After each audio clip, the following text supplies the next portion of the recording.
Привет, друзья! С вами Михаил Снитко, и тема этого видео – управление.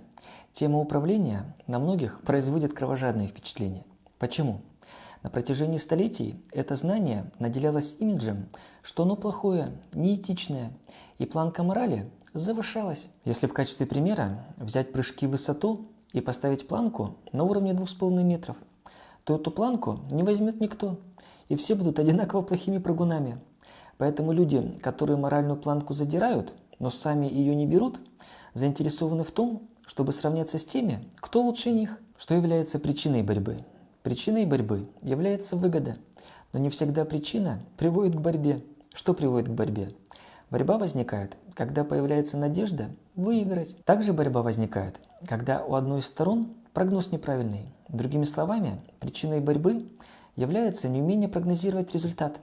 Но мало уметь прогнозировать, важно уметь этот прогноз доводить. Что это значит? Это означает, что мы либо дополняем, либо меняем картину мира человека. В деловой борьбе существует такое понятие, как удар. Что такое удар? Это резкое изменение картины мира человека, когда она буквально сотрясается. Какие бывают виды борьбы? Борьба бывает за прошлое, настоящее и будущее. Что является видом борьбы за прошлое? Это месть. Выиграть там в принципе невозможно. Почему? Потому что поезд ушел. Выгоды в настоящем не существует. Борьба за будущее – это борьба за выгоду, которой в настоящем не существует. Поскольку будущее не очевидно, по этой причине борьба за будущее – это довольно мягкий вид борьбы. Самый жесткий вид борьбы – это борьба за настоящее. Что дает борьба за настоящее? Она определяет подлинную картину мира. Тот не может управлять, кто не умеет вести борьбу за настоящее. Если руководителю необходимо ослабить накал, то задача перевести борьбу из настоящего в будущее. Но если необходимо получить адекватную картину мира, то задача перевести человека из борьбы за будущее в борьбу за настоящее. Что руководитель обязан уметь делать хорошо? Ключевое – это принимать решения. После того, как решение было выработано, что необходимо сделать дальше? Его необходимо спланировать, то есть выполнение этого решения организовать. Что значит спланировать? Расставить приоритеты, определить детали, сформулировать цели, оценить ресурсы, вследствие чего появится возможность эту работу выполнить. Что делать после того, как план действий был формализован? После грамотного планирования можно приступать к грамотному делегированию. В чем заключается трудность? Дело в том, что без планирования эффективное делегирование невозможно. Почему? Во время планирования, назначая задачам приоритеты, можно определить, что придется делать самому, а что делегировать подчиненным. В чем заключается проблема? Дело в том, что после планирования деятельность руководителя раздваивается. С одной стороны, существует работа, не связанная с управлением. Это когда руководитель работает как специалист. И параллельно к этому добавляются обязанности управленческие. Какие существуют управленческие обязанности? Это координация, контроль и анализ. После того, как работа завершена, по полученным или неполученным результатам подводится итог и делаются соответствующие выводы. В чем заключается проблема? К сожалению, у большинства руководителей все рабочее время занимает работа с управлением не связанная. И на управление обычно остается столько, сколько получится. А как должно быть? Наоборот, большую долю времени необходимо уделять управлению. А заниматься рукодельничеством – это личное пристрастие каждого, но не обязательное. Из чего состоит путь к мастерству? От неэффективной суеты к эффективному бездействию. Как это происходит? На начальном уровне руководитель неэффективно суетится, а на пике мастерства эффективно бездействует. Что значит бездействует? Бездействует – это не значит, что он ленится. Это означает, что сотрудники знают регламенты, понимают цели работ, помнят свои обязанности и в дополнительных контролерах не нуждаются. С чего начинаются отношения начальник-подчиненный? Что лежит в фундаменте? Основа – это правильно отстроенные роли. Что необходимо для того, чтобы руководитель начал себя позиционировать правильно? Задача отдавать себе отчет, по какой координате и с кем из людей он соперничает, а с кем не соперничает. И обман не допускает. Для чего это важно осознавать? Для того, чтобы пространство борьбы не увеличивать. Если в ходе разговора руководитель улавливает, что подчиненный навяливает ему какую-то роль, то этот процесс можно легко остановить. Что значит остановить? Поменять роль и дать ход событию так, как выгодно ему.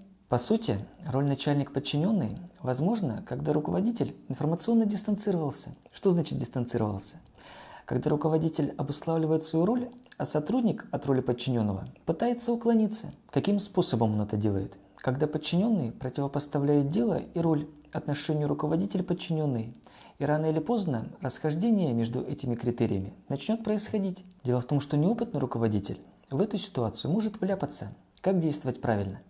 Это всегда выбор между быть или казаться. В чем заключается проблема? Людей часто подводит желание казаться. Почему? Казаться всегда легче, чем быть. Казаться сильным легче. Вколол, например, в бицепс синтол и управился. Но нарастить такие мышцы гораздо более трудная задача. Например, многие думают, что они такие быстрые на ответ, что в процессе диалога ответ пытаются парировать моментально. В чем заключается проблема? Дело в том, что попытка действовать неправильными методами приводит к неудаче. Как действовать правильно? Задача освоить прием, при котором нет необходимости сходу пытаться что-то соображать. Поэтому, если руководителю что-то не нравится в ходе разговора, он это действие просто берет и останавливает. Например, подчиненный приходит к своему боссу в кабинет и начинает втирать какую-то дичь. Что в таком случае необходимо сделать? Всегда можно сказать «подождите». В чем заключается смысл? Либо человек сделает паузу, после чего появится возможность подумать и обличить непристойное поведение в слова, либо он паузу не сделает и продолжит болтать свое, но после фразы «подождите» появляется право говнюка не слушать. Поэтому крайне важно уметь как слушать, так и не слушать. Если мы не умеем не слушать, то возрастает риск в разговоре какую-то острую фразочку пропустить, начать возражать и частоту маневра профукать. В чем заключается задача руководителя? Это установление порядка. Что такое порядок? Это когда каждая вещь находится там, где должна находиться. Каждый человек находится там, где он должен быть, и занимается тем, чем он должен заниматься. Из чего порядок состоит?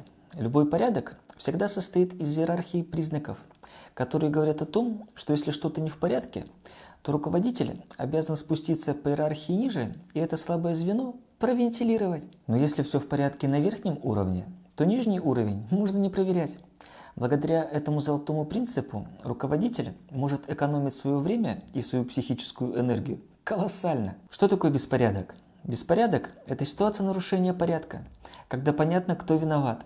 Но бывает, что один виноват, а второй свою задачу не выполнил из-за первого, а третий из-за второго. Получается, что возникли такие отклонения порядка, что разобраться, кто прав, кто виноват, невозможно. Как это называется? Это называется дезорганизация. Что с дезорганизацией можно сделать? Необходимо ввести упрощенный порядок. И тот, кто этот порядок нарушит, того и необходимо наказывать. По сути, введение временного порядка позволяет отделить мух от котлет, то есть отделить невольных нарушителей от нарушителей по состоянию души. Следующая проблема – это когда подчиненный начинает разговаривать с руководителем по вопросам, о которых его не спрашивали. Дело в том, что бывают подчиненные, которые льстят руководителю, а есть подчиненные, которые говорят ему правду по любому поводу и без повода. С теми, кто постоянно льстят, можно в оптимальном режиме более-менее нормально работать. Другое дело, когда возникнет форс-мажор, они подведут. Они плохи тем, что в критических ситуациях на них нельзя опереться. В чем недостаток подчиненных, которые говорят все время правду? Они быстро переходят к фамильярности. Сначала они говорят о том, о чем их не спрашивают. Потом дают руководителю советы. Потом уже его самого критикуют. То есть неудержимо садятся на голову. Какой в данном случае необходимо выбрать правильный стиль руководства? Формула проста. Необходимо требовать говорить правду по вопросам, о которых спрашивали, и запрещать говорить правду по вопросам, о которых не спрашивали. Но возникает другая проблема, а именно, как получать информацию о том, что в компании происходит. Дело в том, что когда сотрудник начинает рассказывать о том, о чем вы не спрашивали, это является важнейшим каналом получения информации. Что делать? Терпеть наушничество или нет? Ведь в компании всегда будет происходить что-то, что руководитель не знает. Дело в том, что руководитель по статусу может задавать любые вопросы и все знать, а подчиненный такого права не имеет. Эта симметрия обеспечивает руководителю правильное дистанцирование. Как же быть с тем, чтобы информацию получать, но фамильярность не провоцировать? Тут мы заходим в область поощрения и наказания. В чем заключается основа поощрения и наказания?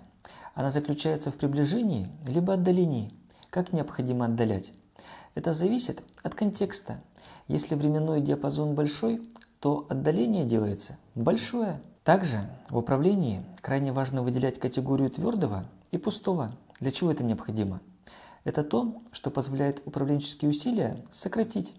Это то, что является источником перехода от бурной неэффективной деятельности к эффективному бездействию. Что такое твердое? Твердое – это то, на что можно опереться. Например, когда человек пообещал и сделал. Что такое пустое? Пустое – это информация, которая действительности не соответствует, когда оперся и провалился. Для чего эти категории важно осознавать? Если руководитель научится отделять твердое и пустое, то его эффективность начинает возрастать в десятки раз. Почему? Дело в том, что умножение твердого и пустого всегда дают пустое. В чем заключается проблема? Дело в том, что большинство дел человеческих – это пустое. Хоть люди и делают много твердого, но толку с этого мало. Почему? Потому что достаточно одного пустого, чтобы все, что было твердым, превратилось в пустое. Поэтому задача руководителя заключается в том, чтобы твердое и пустое постоянно калибровать. Для чего это необходимо делать? Для того, чтобы повысить точность. Но если поведение руководителя сводится к тому, чтобы постоянно проверять, то он превращается в фигуру достаточно неприятную. На самом деле, если со своих подчиненных так постоянно спрашивать, то люди шаг за шагом нести бред перестают. И наступает такой момент, когда руководителю нет необходимости тотально все проверять. Потому что если он у подчиненного что-то спросил, и тот ему ответил «да», то это означает, что там действительно «да», а не что-то еще. Следующий уровень управления – это управление обезличенное. Что значит обезличенное?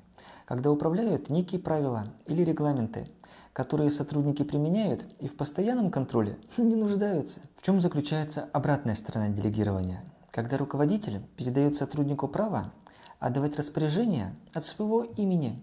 Дело в том, что всегда существует часть, которая проговоренная, и всегда существует часть, которая по умолчанию. Поэтому, когда сотрудник приказывает себе от имени руководителя, он приказывает именно в той мере, в которой он предполагает, что его руководитель отдаст ему именно такое распоряжение. Когда возникает дисконнект, то руководитель свое делегирование забирает обратно. Но если руководитель подчиненному не проговорил то, что он ему не делегирует, то возникает риск того, что подчиненный за рамки делегирования выйдет. Следующая проблема – это когда руководитель дает приказ, выходит за дверь, возвращается, а приказ не выполнен. В чем проблема приказа и чем приказ отличается от команды? Дело в том, что в команде всегда заложено действие. Команда является таким приказом, который понятен по умолчанию. А главное, у исполнителя есть навык его выполнения. Недаром в компьютерах нет приказов. В компьютерах всегда команды. Сам приказ состоит из ряда команд, которые подчиненным уже выполнялись. В таком случае приказ после его отдачи может быть выполнен без необходимости, чтобы работу по его выполнению организовывать. Поэтому повторение одних и тех же действий с персоналом позволяет руководителю перейти на командный стиль управления. В каком случае действия могут повторяться? Когда работа в компании стандартизирована. Но существует такое понятие, как забастовка по-итальянски. Что это такое? Это когда сотрудники выполняют все правила беспрекословно, вследствие чего работа заходит в тупик. Почему так происходит? Какие-то есть устаревшие правила, какие-то противоречивые. Предполагается, что подчиненному делегировано право отклоняться от регламентов, если они приводят в тупик. Но подчиненный этим правом может воспользоваться, а может не воспользоваться. Как быть руководителю, если он хочет, чтобы такое не происходило? На следующем уровне управления руководитель начинает прибегать к просьбам. Но просьба может быть как от силы, так и от слабости. Что значит просьба от слабости? Когда, предвкушая ослабление своей позиции, просящий становится еще слабее, когда у него трясется жопка. Просьба от силы – это когда человек попросил, и если ему отказали, то его положение не улучшится, но и не ухудшится. За счет чего оно не ухудшится? Это такое состояние безразличия. Сказали нет, ну что ж, на нет и суда нет. Сильный руководитель всегда находится в состоянии точной силы. Что это значит? Это означает, что ему суетиться необходимости нет, и никакие отказы его не волнуют. Получается, у такого руководителя все превращается в просьбы и предложения, и приказная тональность исчезает. Почему исчезает? Если любая просьба выполняется как приказ, то приказная форма становится не нужна. О чем это говорит? Это говорит о том, что руководитель начинает овладевать управлением иррациональным. Что значит иррациональным? Когда вроде бы приказов нет, а не выполнить страшно. Также руководителю важно уметь подчиненных при необходимости обжигать. Что происходит, если руководитель этим обжигающим качеством не обладает? Он нарушает один из ключевых принципов управления. Какой? Не завоевав сердце подчиненного, нельзя наказывать, а завоевав, нельзя не наказывать. Почему не завоевав сердце, нельзя наказывать? Потому что если у подчиненного нет желания к руководителю приближаться, наказывать бессмысленно. По форме, конечно, наказать можно, но по содержанию, если руководитель людей не примагничивает, от себя лично он их наказать не может. Не завоевав сердце, нельзя наказывать за неисполнение своих инициативных задач, а за нарушение порядка наказывать необходимо. Также руководителю крайне важно уметь говорить «нет». В чем заключается проблема? Дело в том, что тот, кто не умеет говорить «нет», тот не руководитель. Как «нет» произносится правильно? Правильное «нет» произносится от силы. Как сказать «нет» от силы, а не от слабости? Правильное произношение «нет» состоит из 3 компонентов. Что это за компоненты? Во-первых, просто произнести слово «нет». Во-вторых, ничего при этом не объяснять. И в-третьих, при этом не беспокоиться. Следующая ступень повышения качества управления – это когда руководитель не дает приказов, не просит, а только задает вопросы. Дело в том, что тот, кто задает вопросы, фактически управляет по отклонениям. Поэтому, когда что-то идет не так, руководитель начинает задавать вопросы. На самом деле, задавание вопросов – это целое искусство. Но на заданный вопрос подчиненный может ответить ложью. Врать может даже кристальной воды честный человек, в том числе, если он обмануть боится. Это то, из-за чего честные люди скатываются в обман. Парадокс заключается в том, что человек начинает врать как раз из-за страха обмануть. Какая следующая проблема управления? Это человеческая инертность. Что значит инертность? Дело в том, что людям свойственно свои ресурсы экономить и без необходимости их не транжирить. Человек стремится найти состояние, где расход его ресурсов будет минимален. Иными словами, человек ищет такую точку, где он может получать как можно больше, при этом отдавать как можно меньше. Какой из этого можно сделать вывод? Статистически, если люди могут что-то не делать, они этого делать не будут. Возмущаться по этому поводу бессмысленно. Это важно воспринимать как данность. Это биология. Экономя свои ресурсы, человек старается в пространстве занять оптимальное положение. Что значит оптимальное? Согласно первому закону Ньютона, это такое состояние, когда тело стремится к покою. Что такое покой? Покой – это не смерть. Покой – это когда система функционирует, но функционирует она в спящем режиме. С точки зрения оптимизации ресурсов, такое спящее состояние тела является идеальным, когда фактически происходит анабиоз. Если представить себе сотрудника, который сидит на работе и пребывает в таком состоянии комы, когда функционирование идет и оклад капает, то есть смерть телу не грозит, но энергии тратится минимум. Что обычно делают наивные руководители? Они говорят такому телу: слушай, если ты как следует поработаешь, то получишь вот такую морковку. Но в чем заключается проблема? Дело в том, что такому телу это надо, как сдохнуть. Легко управлять голодными, но в современном мире руководителям приходится управлять сытыми. Дело в том, что в большинстве случаев такому сытому сотруднику эти повышенные блага нужны как зайцу стоп-сигнал. Он сидит себе, функционирует в оптимальном режиме, смерть ему не грозит. У него есть некая ячейка, в которой он существует. Его базовые жизненные потребности удовлетворены, то есть жизнь удалась. В чем заключается проблема?